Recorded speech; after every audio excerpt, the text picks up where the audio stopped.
Human trafficking happens every day, in every community in Canada within 10 minutes of where you currently live. And it doesn't stop even during a pandemic. On the contrary, crises only further the human rights abusing industry.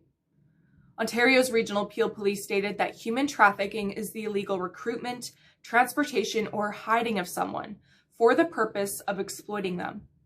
Human trafficking includes labor and prostitution. Prostitution on the streets is known as the game. Police also say that young people tend to be the most vulnerable, with the average age of victims targeted by traffickers ranging from the ages of 13 to 21. In Canada, 93% of Canada's trafficking victims come from within the country. 50% of Canada's human trafficking victims and survivors are Indigenous, and 75% of those currently in prostitution were forced into it as children. Human trafficking has truly become a global threat. It is an injustice that affects millions of people, regardless of their socioeconomic levels, age, sex, or the continent in which they live. Now, why bring up human trafficking in the first place? Because human trafficking is a highly lucrative business and a well-organized machine.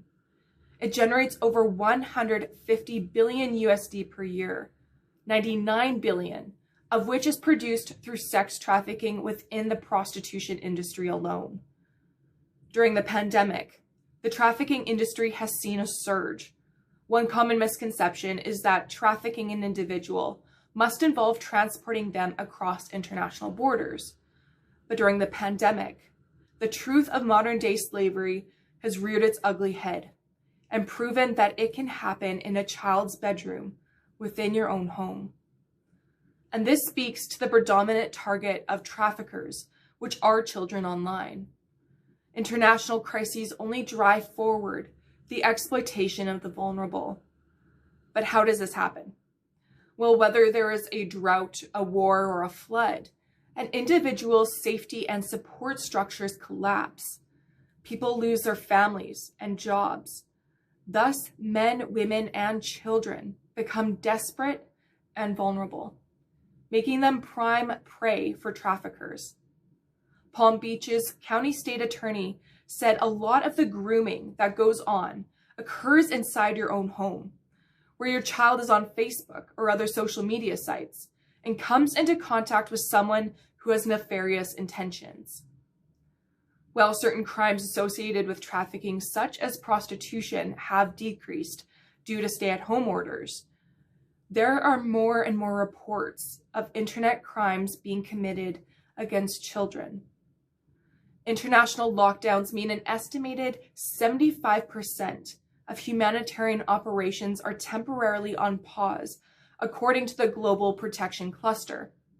Meanwhile, cuts in funding to anti-trafficking organizations have only exacerbated the very work to confront trafficking atrocities.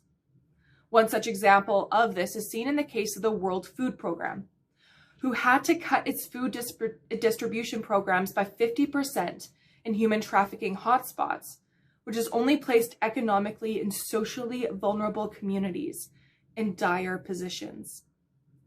Pornography also fuels the trafficking industry. Fight the New Drugs states on its website, the porn industry is tied inescapably to sex trafficking and normalizes the actions trafficking victims are forced into. It desensitizes victims of sex trafficking to those actions, and it's used as advertising by both pimps and traffickers. Clicking, downloading, or consuming videos and images sends the message that sexual entertainment is acceptable at the cost of sexual exploitation and earns advertising dollars that fund increased trafficking and exploitation.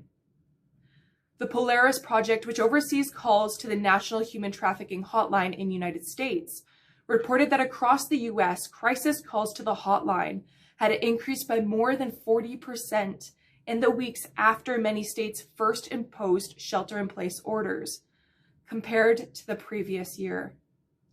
President of International Justice Mission, Philip Langford, stated, "We are seeing country by country where we work to protect women and children from violence, massive spikes in sexual assault, intimate partner violence, as they are locked in homes and neighborhoods with their predators and abusers." IJM is also seeing an increase in online exploitation.